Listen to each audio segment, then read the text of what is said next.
Everybody, it's Michelle here, Fine Natural Hair and Faith. I know it's been a while. Welcome to those of you who are new here, and welcome back to those who aren't. I know I haven't made a video in a really long time. If you've seen my Instagram stories or if you've seen any of the messages I shared here on YouTube, then you know that my son was in the hospital and he was very sick. So he's home now. He's improving every day.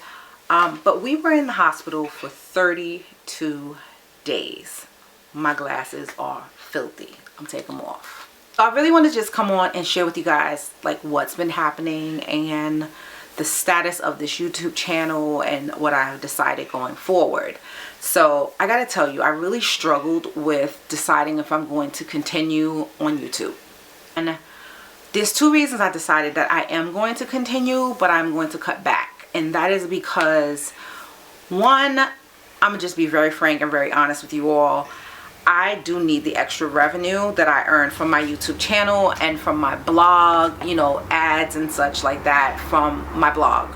So that's one of the reasons. Another one of the reasons is it's a great outlet for me, a stress reliever in some ways, that I am able to create content that I feel can, you know, be useful and helpful to people, or to inspire people, or even to kind of sort of entertain people, because sometimes I know I can get there and I'll be like a little bit entertaining. I don't know how much more entertaining I'll be going forward. I think I'm just going to strictly be informative. However, so this is really hard because, you know, when you go through something really challenging, it makes you reevaluate your entire life. Like, so many things happened with my son. I'll give you a brief overview. I don't want to ramble, but I know me, I am a rambler, so I'll try to be as on track as I can, and if I find that I'm like going off on a tangent too much, I'll edit it out. But let me just say this. So it started out, he had a really distended stomach. And, you know, I understood like he got gas and, you know, he sleeps on a ventilator, and sometimes it fills him with a lot of air and he would pass all this gas the next day. However, what started happening was he was vomiting up food from the day before. Now, if you know anything about the way your digestion works, after midnight, as long as you haven't eaten anything after midnight, by the next day, your food should be digested. He was not digesting. So I took him to the pediatrician. She sent us to the ER because she didn't like the way his stomach looked. So when we got to the ER, they admitted him. They said he had something called an ileus, which in simple terms, his entire digestive system, his intestines, everything just were not working properly. So while we were at the hospital, you know, they cleared him out. They cleared out his digestion.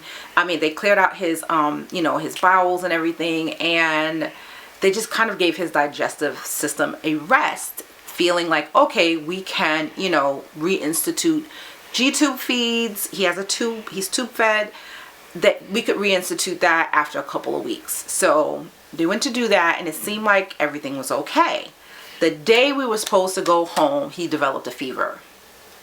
He started throwing up again. I mean, it was like he went from bad to worse. He actually went from bad to good to worse real fast, like in hours.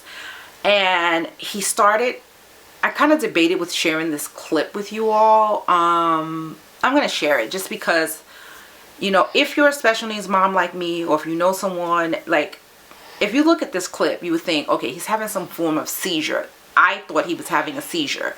They popped him on the video EEG, and they determined it was not a seizure. He was actually responding in some way to pain.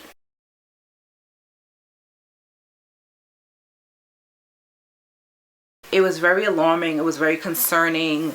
He was kind of zoned out. He was not present the way he normally is. And it was just very concerning. And so they started doing all these different tests. You know, he was running a temperature of 105.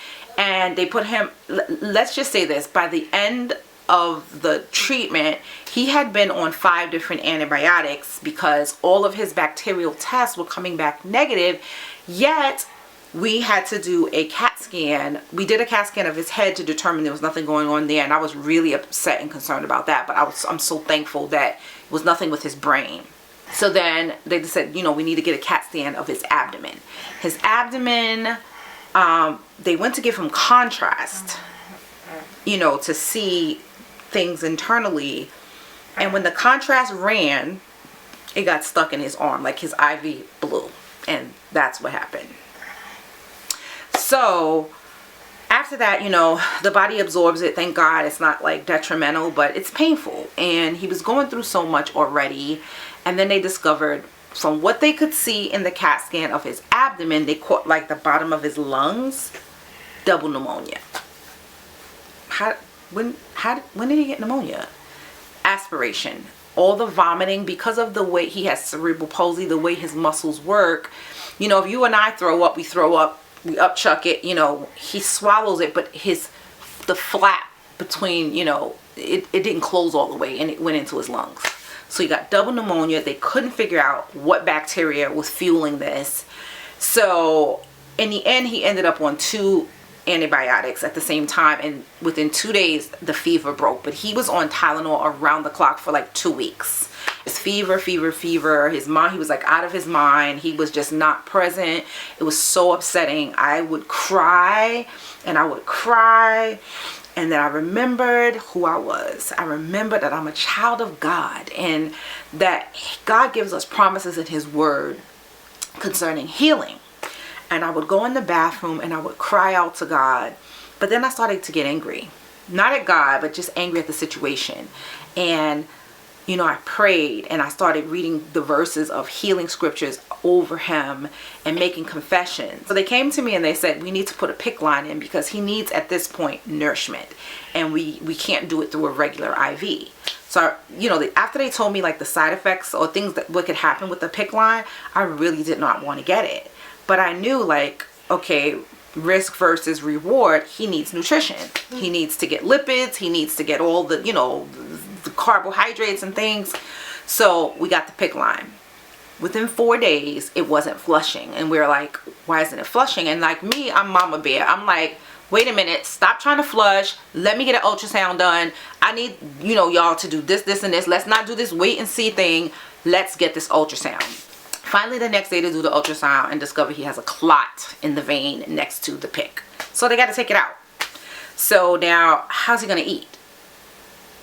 Are we going to put another PICC and then risk another clot? No, thank God. You know, through it all, even though I cried a lot, I kept hearing in my spirit, lean not unto your own understanding. So once he got this clot, they consulted with the hematologist. And the hematologist says, you know, we're not going to treat it at this point, because sometimes it will dissolve on its own. But a couple days later, when they did another ultrasound, they discovered 2 clots. So then they said, no, we need to treat this. So he is now on injections of a blood thinner, of which now I have to give the injections twice a day.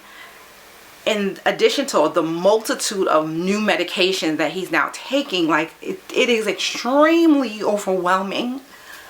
Excuse me. It is extremely overwhelming, and I'm sometimes afraid that I'm gonna miss a med. And guess what? I did miss one.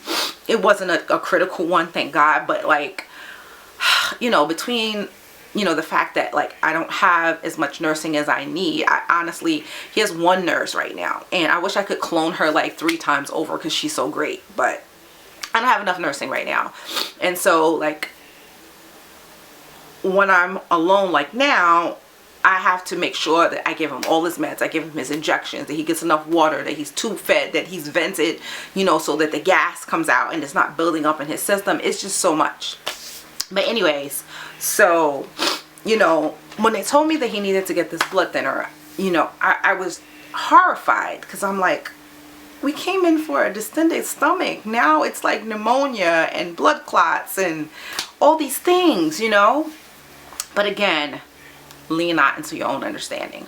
And so I was talking to a nurse, and the nurse told me, she said, oh, and by the way, I have this one because I'm finally able to give myself a little bit of self-care, and I'm doing a henna because I'm a little overdue. But anyway, back to the nurse.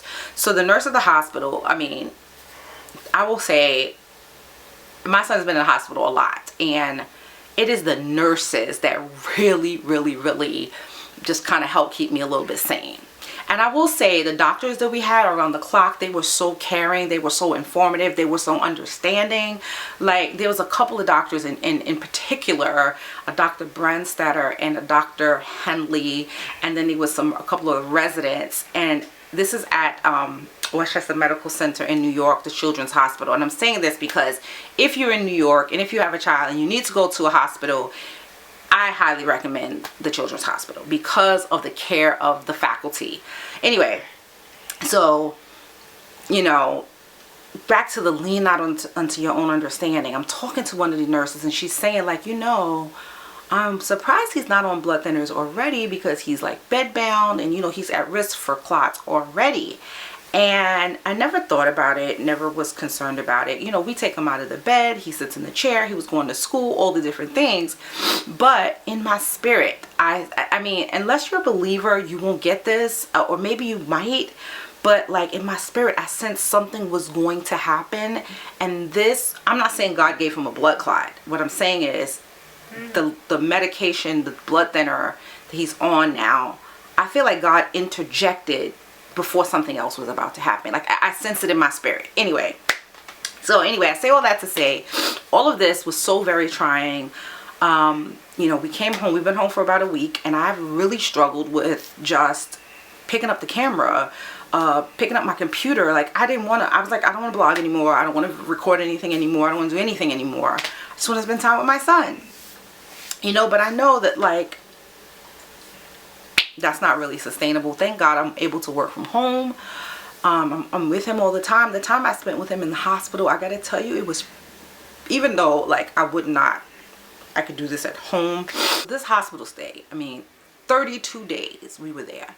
32 days I was forced to slow down. Like I did work from the hospital because, you know, my job is important to me as well. And I don't have 32 days of sick time or vacation time. But my job was very understanding, and the days I did have to take, you know, for him to go to tests and things like that, they were very supportive. However, during the time I was in the hospital with him, I got to like climb in his hospital bed with him and lay with him and talk to him and pray over him and make confessions, and we watched movies together and TV, and it was such precious time that I realized that, you know, doing things like blogging and recording and just watching movies at home and just doing a bunch of other things I feel was so like stealing time away from him. I realize now that it's a little distorted, that view, that I should be able to do other things that I enjoy. But for a while I was feeling like I don't want to. I just want to be with him.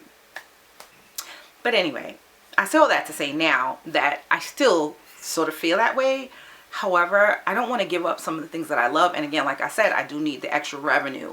So what I'm going to do is, I was doing 2 videos a week, and then I have another YouTube channel that I started that I had some passion for, that I wanted to like sort of inspire people and, you know, provide my perspective on the topic of weight loss and debt loss. And so I started that new channel, and I was doing 2 videos over there and 2 videos here, and that's a lot. 4 videos a week is a lot for me. It's too much. So now I'm going to do 1 video here, 1 video there. I'm slashing by 50%. I was also writing 2 to 3 articles on my blog per week. And when I say articles, I'm not talking like 250 words. I'm talking like almost 1,000 words, and it's too much. It's too much time. So I'm going to do 1 article a week, and I hope that will be enough. And I hope that, you know, I had so much planned before all of this happened. Like I had this whole bunch of videos lined up down the pike. Hadn't recorded them yet, but I did plan them out. So while I am still going to get it out there, it's going to take longer because, again, 1 video a week here. And on my other channel, what I am going to share is the financial piece and the health piece for myself of what I experienced over these 32 days. But anyway, again, I didn't want to ramble, but I wanted to let you all know what was going on, the future of this channel, the future of financial hair and faith in general, and like, you know, what to expect. December is coming, and I know I usually do Vlogmas. I am not going to do Vlogmas. Not this year, at least. I don't know if I'll do it next year, because, you know, it's a video every day up until Christmas. I can't do it. I just don't have it. I don't have it in me. So anyway, thanks for watching this video. If you have any questions, comments, whatever, leave them down below. I will answer and I will respond as soon as I can. Thank you so much for watching. Thank you for everybody who prayed for us, who continue to pray for us. I really appreciate it more than you can ever know. Thank you and God bless.